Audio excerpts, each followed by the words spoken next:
Hello जय हिंद साथियों आज की वीडियो का टॉपिक है एसएससी जीडी कांस्टेबल 2024। तो साथियों एसएससी जीडी से रिलेटेड हिंदी ग्रामर से 40 ऐसे प्रश्न देखेंगे जो कि आपकी एग्ज़ाम के लिए काफ़ी ज़्यादा इम्पोर्टेंट होंगे। तो साथियों हम हिंदी ग्रामर के पार्ट 2 देखने वाले हैं। बाकी का 1 पार्ट आपको चैनल पर मिल जाएगा, जाके उसको ज़रूर देख लेना। तो साथियों मैंने इस क्लास में सभी क्वेश्चन सिलेक्टेड और इम्पोर्टेंट रखे हैं, तो वीडियो को लास्ट तक जरूर देखते रहना। आप हमारे चैनल पर पहली बार आए हो तो चैनल को सब्सक्राइब करके वीडियो को लाइक जरूर कर देना और साथ में बेल नोटिफिकेशन को ऑल पे कर लेना ताकि नई वीडियो की नोटिफिकेशन आपको सबसे पहले मिल सके। तो साथियों हमारा पार्ट 2 आने वाला है। पार्ट 1 की लिंक आपको चैनल के डिस्क्रिप्शन में मिल जाएगी, उसको जाके देख लेना। तो चलिए साथियों वीडियो को स्टार्ट कर लेते हैं फर्स्ट क्वेश्चन के साथ। फर्स्ट क्वेश्चन है साथियों हमारा, रत्नाकर का संधि विच्छेद होगा। रत्नाकर तो इम्पोर्टेंट क्वेश्चन है।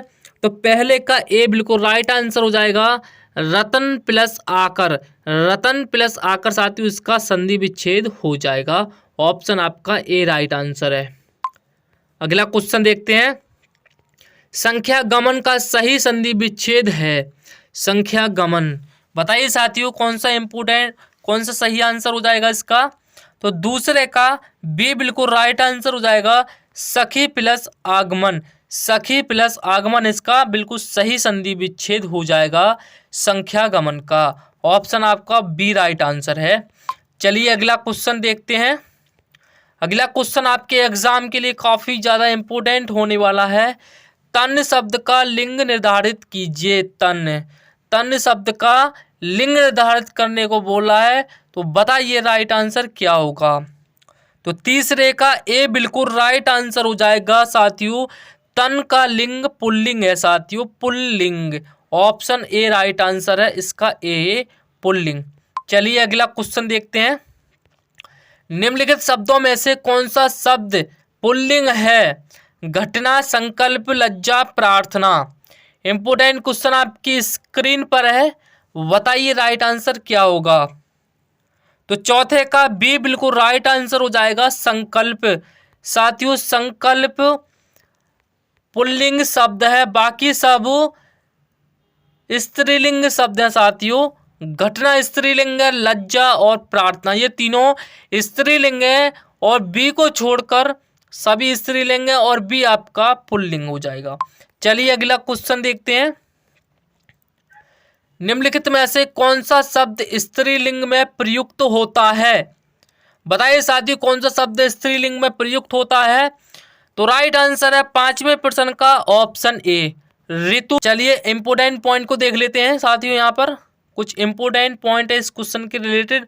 साथियों अकारांत, इकारांत, इकारांत, नकारांत तथा उप उकारांत संज्ञाएं प्रायः स्त्रीलिंग होती हैं। जैसे अकारांत का दया, आभा, ईर्ष्या, ममता आदि। और इकारांत का साथियों अवधि, निधि, सिद्धि और इत्यादि होते हैं। इकारांत है साथियों नदी, रोटी, टोपी और भी हैं। नकारांत प्रार्थना, वेदना, रचना, घटना आदि। उकारांत का साथियों पर्यायवाची है आयु, वायु, रेणु, मृत्यु, रज्जु, वस्तु, धातु, जानू इत्यादि। तो साथियों कुछ शब्द इंपोर्टेंट लिख लेना। चलिए अगला क्वेश्चन देखते हैं, निम्नलिखित में से कौन सा शब्द डर का पर्यायवाची नहीं है। डर का पर्यायवाची नहीं है। तो छठे प्रश्न का ऑप्शन ए बिल्कुल राइट आंसर हो जाएगा, सीति। साथियों सीति जो डर का पर्यायवाची नहीं है। इंपोर्टेंट पॉइंट को देखते हैं, भीति, भय तथा श्रास डर के पर्यायवाची शब्द हैं, जबकि सीति डर का पर्यायवाची शब्द नहीं है। राइट आंसर ऑप्शन ए है आपका, सीति। अगला क्वेश्चन देखते हैं, निम्नलिखित में से कौन सा शब्द पहाड़ का पर्यायवाची नहीं है। बताइए साथियों पहाड़ का पर्यायवाची कौन सा शब्द नहीं है। तो 7 का बी बिल्कुल राइट आंसर हो जाएगा, अचला। साथ ही इंपोर्टेंट पॉइंट को देखते हैं, अचल, गिरी तथा अद्री तीनों शब्द पहाड़ के पर्यायवाची शब्द हैं, यानी कि अचल, गिरि और अद्री ये तीनों पहाड़ के पर्यायवाची शब्द हैं। अचला के पर्यायवाची शब्द धरा, जमीन, पृथ्वी, भू आदि होते हैं साथियों अचला। बाकी सब ये पहाड़ के पर्यायवाची साथियों तीनों, और भी आपका ये पर्यायवाची नहीं है। इसके पर्यायवाची हैं धरा, जमीन, पृथ्वी, भू आदि। चलिए अगला क्वेश्चन है। अगला क्वेश्चन है साथियों, निम्नलिखित में से कौन सा शब्द बादल का पर्यायवाची नहीं है? जलद, घन, तोयज, अन। बताइए साथियों, इंपोर्टेंट क्वेश्चन है। आपकी स्क्रीन पर राइट आंसर क्या होगा? तो 8 का सी बिल्कुल राइट आंसर हो जाएगा साथियों, तोयज। साथियों तोयज यानी बादल का पर्यायवाची शब्द तोयज नहीं है। इंपोर्टेंट पॉइंट को देखते हैं। ऐसे शब्द जो मूल शब्द के समान अर्थ प्रकट करते हैं पर्यायवाची शब्द कहलाते हैं। साथियों छोटी सी परिभाषा है, ध्यान से पढ़ लो। ऐसे शब्द जो मूल शब्द के समान अर्थ प्रकट करते हैं पर्यायवाची शब्द कहलाते हैं। पर्यायवाची शब्द समानार्थक या समानार्थी भी कहलाते हैं। बादल के पर्यायवाची शब्द जलद, घन तथा अन हैं। चलिए इम्पोर्टेंट है साथियों, परिभाषा इम्पोर्टेंट, नोट कर लेना। अगला क्वेश्चन देखते हैं। निम्नलिखित में से कौन सा शब्द मस्तक का पर्यायवाची है? तो मस्तक का साथियों ऑप्शन बी हो जाएगा, ललाट। साथियों ललाट जो है मस्तक का पर्यायवाची शब्द है। चलिए अगला क्वेश्चन है। कौन सा शब्द विष्णु का पर्यायवाची नहीं है? विष्णु का पर्यायवाची नहीं है, बताइए कौन सा शब्द है साथियों? तो 10वें प्रश्न का ऑप्शन डी राइट आंसर हो जाएगा, मुक्ति पुरुष। साथियों मुक्ति पुरुष विष्णु का पर्यायवाची शब्द नहीं है, ऑप्शन आपका डी राइट आंसर हो जाएगा। चलिए अगला क्वेश्चन देखते हैं। जटिल का विलोम होगा, जटिल का विलोम क्या होगा? सरल, कठिन, कुटिल, टेढ़ा। तो 11वां प्रश्न आपकी स्क्रीन पर है, बताइए राइट आंसर क्या होगा साथियों? तो 11वें का ए बिल्कुल राइट आंसर हो जाएगा, सरल। जटिल का विलोम सरल होता है साथियों, इंपोर्टेंट है, नोट कर लेना। चलिए अगला क्वेश्चन देखते हैं। निम्नलिखित में से समानार्थी जोड़ी को स्पष्ट कीजिए, यानी कि समानार्थी जोड़ी को स्पष्ट कीजिए। ऑप्शन है आपके पास 12 का डी बिल्कुल राइट आंसर हो जाएगा। पार्वती और महेश्वरी ये जोड़ी बिल्कुल समानार्थी है साथियों। चलिए अगला क्वेश्चन देखते हैं। अध्याहार का अर्थ है, अध्याहार इंपोर्टेंट क्वेश्चन है। अध्याहार का संबंध क्या है? कौन से वाक्य से है साथियों, बताइए, इंपोर्टेंट क्वेश्चन है। तो 13 का सी बिल्कुल राइट आंसर हो जाएगा, वाक्य में कर्ता और कर्म का जुड़ जाना अध्याहार का अर्थ होता है। चलिए अगला क्वेश्चन आपकी स्क्रीन पर आया है। ऋतु का अर्थ है, ऋतु का अर्थ क्या है साथियों? तो 14 का बी बिल्कुल राइट आंसर हो जाएगा साथियों, रूप। ऋतु का अर्थ साथियों रूप होता है। इंपोर्टेंट क्वेश्चन है, नोट कर लेना। अगला क्वेश्चन देखते हैं। भिन्नार्थ शब्द का चयन कीजिए। भिन्नार्थ पावक, अनिल, अनल, कृषाणु। तो 15वें प्रश्न का ऑप्शन बी आपका राइट आंसर हो जाएगा। भिन्नार्थ शब्द का चयन साथियों अनल, ये सबसे अलग है, अनल।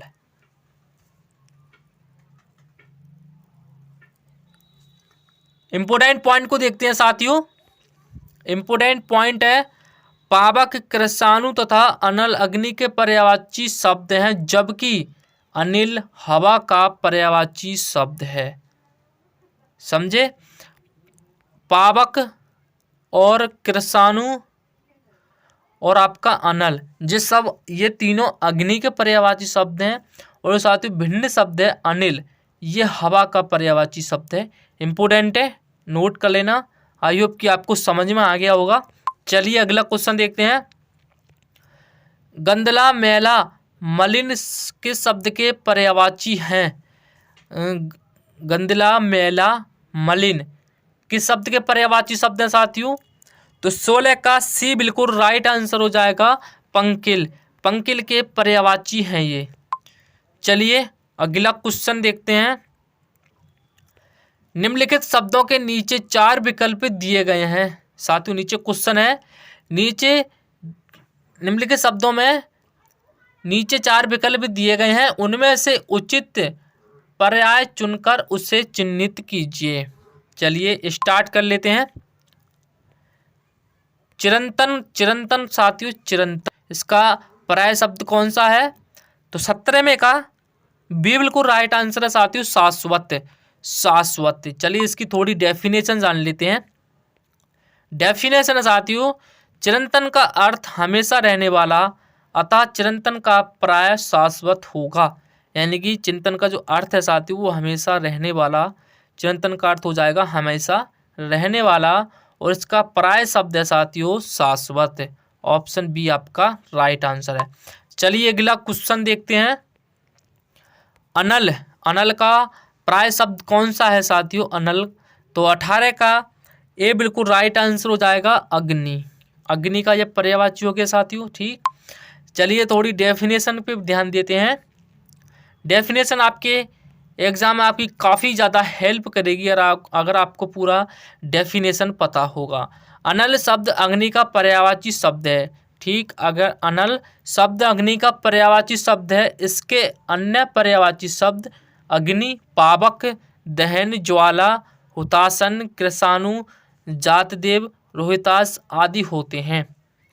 ठीक, अनल शब्द अग्नि का पर्यायवाची शब्द है। चलिए अगला क्वेश्चन है आविर्भाव। आविर्भाव बताइए साथियों कौन सा शब्द भिन्न है? तो 19 में का बी बिल्कुल राइट आंसर हो जाएगा उद्भव। उद्भव इसका राइट आंसर हो जाएगा। चलिए आविर्भाव शब्द उद्भव का पर्यायवाची शब्द है। अन्य पर्यायवाची शब्द उत्पत्ति, उद्यम, पैदाइश आदि होते हैं। इंपोर्टेंट है, नोट कर लेना साथियों। चलिए अगला क्वेश्चन है अरविंद शब्द का पर्यायवाची शब्द बताइए। अरविंद, तो अरविंद का सी बिल्कुल राइट आंसर हो जाएगा साथियों कमल। 20 का सी राइट आंसर है कमल। अरविंद का पर्यायवाची शब्द हो जाएगा साथियों कमल। कमल का ये पर्यायवाची शब्द है अरविंद।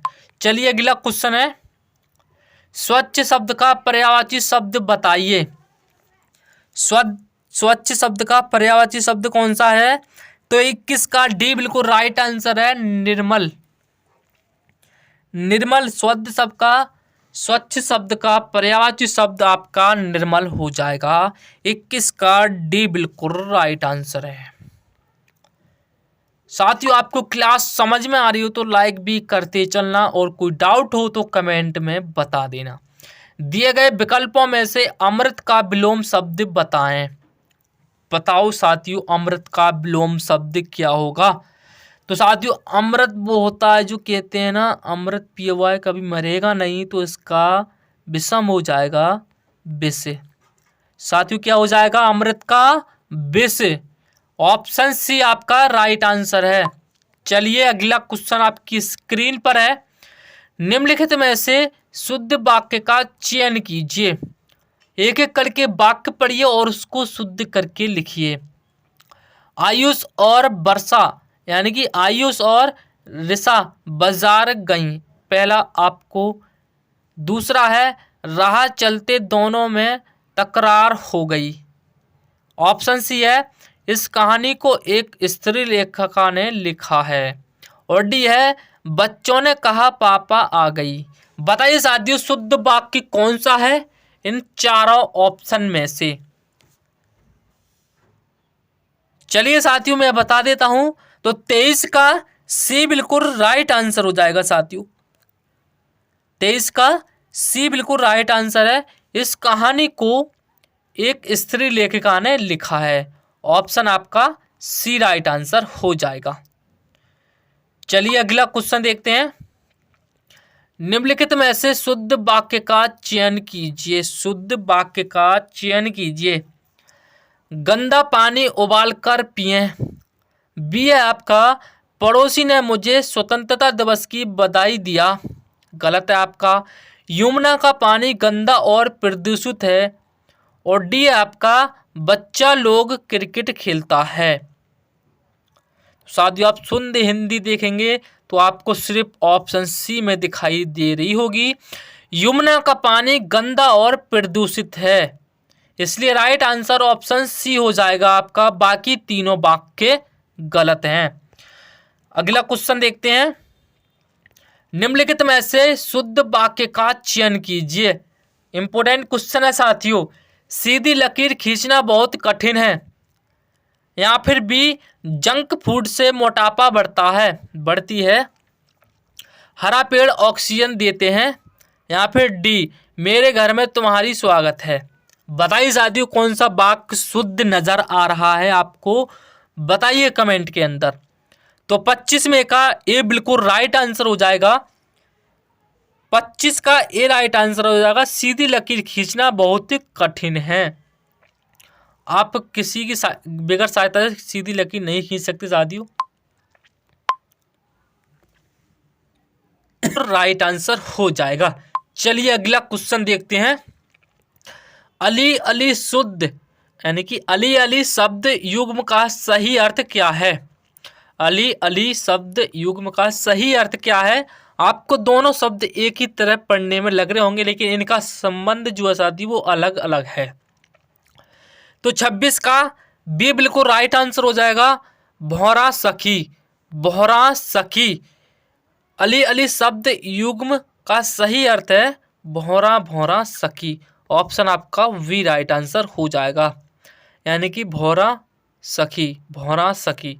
चलिए अगला क्वेश्चन है, दिन दीन दिन दीन शब्द युग्म का सही अर्थ क्या है? एक हो गया आपका दिन, दूसरा हो गया आपका दीन। दीन इस कैसा दीन बनाए फिर रहा है ऐसे तरीके से आप, तो इसका अर्थ क्या है साथियों? तो 27 में का ऑप्शन ए राइट आंसर आपका दिवस और गरीब, दिवस और गरीब इसका सही अर्थ है। चलिए अगला क्वेश्चन आपकी स्क्रीन पर है। पदक्रम की दृष्टि से कौन सा वाक्य शुद्ध है? पदक्रम की दृष्टि से विराट तेज खेलता है, विराट खेलता तेज, तेज खेलता है विराट, या फिर डी खेलता है तेज विराट। तो बताइए शुद्ध वाक्य कौन सा है? 4 ऑप्शन आपकी स्क्रीन पर दिख रहे हैं, बताइए राइट आंसर कौन सा है? कमेंट में छाप दीजिए जल्दी से। तो 28 में का ऑप्शन ए आपका राइट आंसर हो जाएगा। विराट तेज खेलता है, ये आपका वाक्य सही है, बाकी के तीनों वाक्य गलत हैं। चलिए अगला क्वेश्चन देखते हैं। निम्नलिखित वाक्यों के लिए एक शब्द में से कौन सा सुमेलित नहीं है? साथ ही 4 ऑप्शन है आपकी स्क्रीन पर, इसमें से कौन सा सुमेलित नहीं है? जो वर्ण के बाहर है, वर्णातीत, या फिर बी जो देखा नहीं जा सकता, अदृश्य, या फिर सी जो आमिष नहीं खाता वो सामिष, या फिर डी जो पहरा देता है पहरी। तो 29वें प्रश्न का ऑप्शन सी राइट आंसर है। 29 का सी राइट आंसर हो जाएगा साथियों। जो आमिष नहीं खाता उसे सामिष कहते हैं। ऑप्शन आपका सी राइट आंसर है, सी आपको याद रखना है। चलिए अगला क्वेश्चन है। रात में विचरण करने वाले प्राणी को कहा जाता है? रात में विचरण करने वाले प्राणी को क्या कहा जाता है? तो 30 का डी बिल्कुल राइट आंसर है, निशाचर। अगला क्वेश्चन है, जो खाने योग्य ना हो, जो खाने योग्य ना हो उसे क्या कहते हैं? 31 का ए बिल्कुल राइट आंसर है, अखाद्य, अखाद्य कहते हैं साथियों उसे, अखाद्य। चलिए अगला क्वेश्चन है, जिसके पास घर ना हो उसे क्या कहते हैं? बताइए जल्दी जल्दी से बताइए। तो 32 का बी बिल्कुल राइट आंसर हो जाएगा, अनिकेत। साथियों उसे अनिकेत कहते हैं। चलिए अगला क्वेश्चन है, जो मुश्किल से प्राप्त हो उसे कहते हैं, उसको ऑप्शन सी कहते हैं दुर्लभ। जो मुश्किल से प्राप्त हो उसे दुर्लभ कहते हैं। 33 का सी राइट आंसर है। अगला क्वेश्चन है, अवसर के अनुरूप बदल जाने वाले को क्या कहते हैं? अवसर के अनुरूप बदल जाने वाले को कहते हैं, क्या कहते हैं साथियों? 4 ऑप्शन आपकी स्क्रीन पर हैं, बताइए राइट आंसर क्या है। तो 34 का डी राइट आंसर हो जाएगा। अवसरवादी कहते हैं साथियों उसे, अवसरवादी। चलिए अगला क्वेश्चन है, भूमि के अंदर की जानकारी रखने वाले को कहा जाता है? बताइए साथियों क्या कहा जाता है। 4 ऑप्शन आपकी स्क्रीन पर हैं, बताइए राइट आंसर कौन सा है। जल्दी जल्दी बताइए साथियों। 35वां क्वेश्चन आपकी स्क्रीन पर है और काफ़ी ज़्यादा इम्पोर्टेंट है, बताइए राइट आंसर क्या होगा। तो 35 का जिन भाइयों का ऑप्शन ए आ रहा है भूगर्भ बेता, तो उनका वेरी गुड आंसर। चलिए अगला क्वेश्चन आपकी स्क्रीन पर है साथियों। आज की क्लास का लास्ट क्वेश्चन आपकी स्क्रीन पर आ चुका है। कमल का पर्यायवाची है अंबर, दिनकर, नीरज, पुष्प। 4 ऑप्शन आपके पास, चारों में से आपका जो भी आंसर आए उसको कमेंट में लिख देना है। आज की क्लास का ये होमवर्क है आपके लिए। तो साथियों आपने एसएससी जीडी से रिलेटेड हिंदी के 40 प्रश्न पढ़े। आई होप कि आपको अच्छे लगे होंगे। अगर अच्छे लगे हों तो वीडियो को एक लाइक कर देना और चैनल पर पहली बार आए हो तो सब्सक्राइब भी जरूर कर देना। और साथियों वीडियो को छोड़कर बहुत जल्दी भाग जाती है शुरू में ही, कम से कम लास्ट तक देखो वीडियो किस तरीके से क्वेश्चन है इस वीडियो में, उसको जज करके छोड़ा करो। अगर आपको पसंद नहीं आ रहा है तो कमेंट कीजिए, मैं और अच्छी सी क्लास आपके लिए लाता रहूँगा। तो चलिए साथियों मिलते हैं किसी अगली वीडियो के साथ। जब तक के लिए अपना ख्याल रखिए। जय हिंद, वंदे मातरम।